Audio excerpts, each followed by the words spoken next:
Yo, how many looking bitches I gotta watch? You know what the fuck is going down? I'm in my bitty, litty in my city. You know, bitties around this bitch and we get litty, word? Know my name out here when you speaking to me. Nigga, talk to me nicely. Nigga, I'll smack the shit out you. Anyway, these my thoughts, not yours, yo. What's good with y'all, nigga? I'm fucking with y'all if y'all rocking with me, man. Almighties, you know what I'm saying? We get into it. We get into the bitty, right? Anyway, yo, this video is about an NBA star. I'm gonna say star, because this nigga was never a superstar. I don't know too much. I gotta do more research on this nigga, man. A lot more research. Cause I barely know anything about this nigga, but I know like shit off of just hearing shit, basically. But I never took the time. I think I took one time to actually look at this nigga's, like, watch him, watch a whole season. A nigga like me, I'm a real NBA fan. I ain't just a highlight nigga, man. I like watching whole games, all that shit, nigga. Go look at my shit. You watch me watching the 90s finals, all that, 91 finals with Isaiah winning that, all that. Joe Dumars going crazy. I'm like that. I'm like that. Anyway, I never took the chance, but I actually took the chance one time or maybe twice to actually watch one of his games. I think it was the Pistons against, was it the Rockets or something? It was the Pistons against the Magic or some shit like that. Might have been. But this guy that I'm talking about is Grant Hill. I don't know if I'm gonna shake any of you old niggas' feathers, but Grant Hill, man. Jesus Lord, man. I see you on TV all the time with the NBA. You calling the game. You're doing some shit. And I'm just watching a YouTube video, right? I'm watching one of my YouTube videos. And he's breaking down Carmelo Anthony and Tracy McGrady's kind of their careers, basically, in the playoffs. What's up, sir? On why they got eliminated in the first round so much. I think Tracy got eliminated 7 times.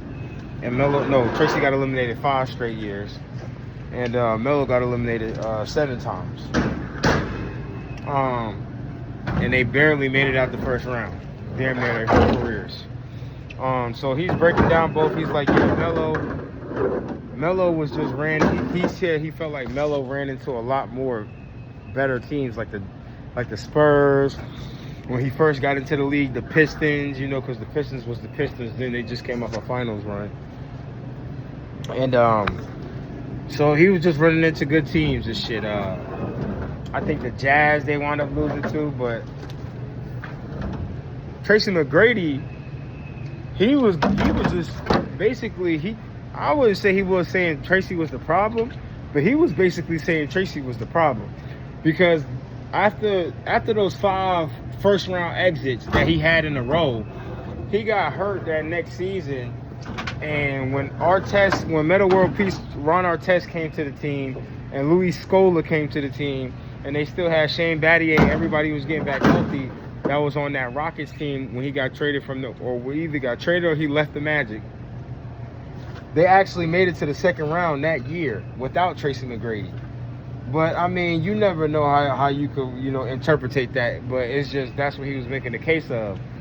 So, but my whole point about it was Grant Hill was on them teams that my mans was on, but because he went to Toronto, he got drafted to Toronto, I believe, with Vince, but clearly Vince was the guy. So once he took his talents to Orlando, because he's from Florida, Tracy McGrady, that is, and it's like, I'm nigga, I know this. You feel me? I know this shit. This ain't no shit I'm just saying. I actually know this shit. Like this nigga Grant Hill was, because I played, like, y'all niggas know I play 2K.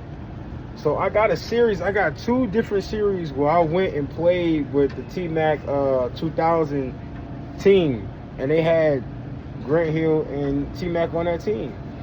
And I made it to the second round. The first series, the next series we lost, and I think in 5 or whatever. But the whole point of that was Grant Hill was a damn near he was a non-playable character. Nigga, like, I could not get no points scored with this nigga.